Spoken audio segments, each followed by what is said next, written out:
Activists say over 500 children remain separated from their families as a result of the Trump administration's zero-tolerance policy at the southern border.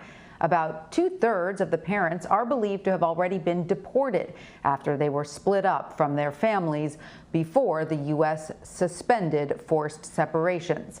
Our Mireya Villarreal reports on the ongoing efforts to reunite them.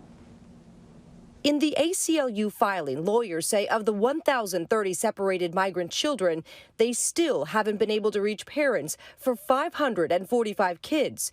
And roughly two-thirds of those parents are believed to have been deported to their countries of origin. The children in question were separated before the Trump administration fully implemented its short-lived zero-tolerance policy. I didn't like the sight or the feeling of families being separated. It's been more than 2 years since President Trump ended that policy, which separated more than 2,800 children from their families at the southern border. A federal judge then required the administration to reunite children with their parents within 30 days, a deadline it did not meet. Our advice on that wasn't sought out. Scott Schuchart, a former Homeland Security official, told 60 Minutes in 2018 that one of the government's problems was tracking the families it separated. The ACLU filing offers more evidence of that claim, which was also confirmed by a November 2019 Inspector General report citing widespread errors in the government's methods. People were removed to other countries without there being good records of what adult went with what child. A report from the Health and Human Services Department shows that children that were separated from their families were showing higher levels of fear, abandonment, post-traumatic stress, and were more likely to consider self-harm or even suicide. We've spoken with a number of these parents and children that were involved in this situation, and they say that there are some big psychological impacts that will be lingering for a very long time. Mireya Villarreal, CBS News, Fort Worth, Texas. For more on this, let's bring in Camilo Montoya-Galvez. He's a CBS News immigration reporter. Camilo, welcome. You know, as we heard Mireya report, roughly two-thirds of those parents who are being deemed unreachable are believed to have been deported to their countries of origin. So why weren't their children deported with them at the time of deportation?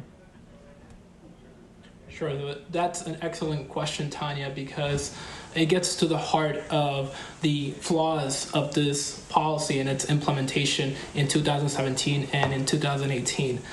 During the zero-tolerance crackdown in the spring of 2018, what the administration did was separate families who either crossed the border without documents and some who showed up at a port of entry to ask for asylum, and the parents were sent to adult ICE detention centers while the children were designated as unaccompanied migrant minors and transferred to the U.S. Refugee Agency, which houses them in shelters. So they were transferred to completely different agencies that did not have adequate systems in place to match them up once they could be reunited. There were never any plans in place, as we have learned now, to reunite these parents. And when a judge ordered the administration to stop this practice in June 2018, the administration conceded that it had deported hundreds of parents without the children, and that reuniting them with their children, rather, would be an arduous task.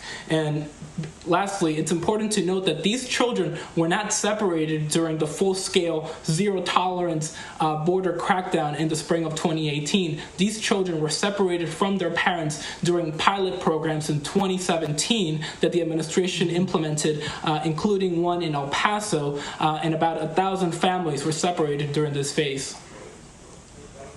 Right, and these were the pilot programs, Camilo, that then led to the full-on implementation of the family separation policy, correct? Yes, correct.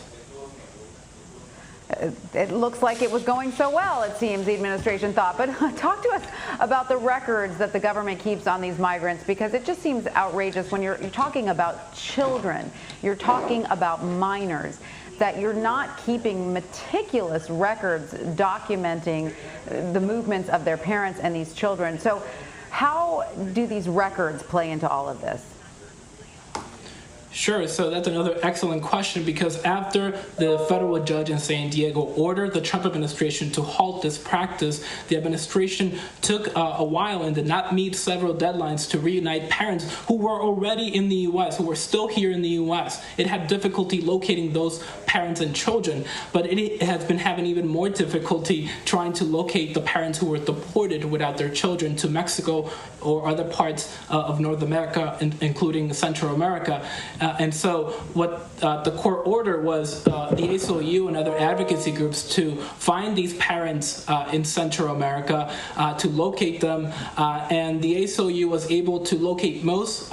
Many opted to have their kids stay in the U.S. to seek asylum here. Many of them chose to have their children be brought back to Central America so they can be together. But then in October of 2019, we learned of these pilot programs and that the administration has separated an additional 1,000 families in 2017. And then we learned that most of those families had been deported, at least the parents had, while the children remained in the U.S. And so advocates have now found 485 of those families, Tanya, but as you mentioned at the beginning of the segment, 545 of these parents have still not been located, and activists are still searching for them. Okay, so in terms of numbers, how many children are we talking about that still have not been reunited with their parents from this pilot program? And where have these children been staying in the U.S.? And what happens to them if their parents are never found? Yes, it is unclear how many of the parents who have not been located have yet to reunite with their children after their forced separations in the U.S.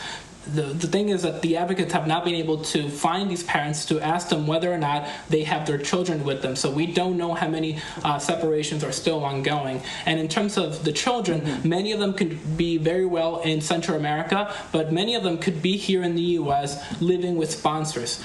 In order to be released from the custody of the U.S. Refugee Agency, unaccompanied migrant children need to be released to sponsors who are typically family members. But in some cases, they could end up in foster homes if no sponsors are available. So we just don't know the fate of so many of these children. Yes. How is that possible? Has the trail gone cold? Is there any way, to rectify this?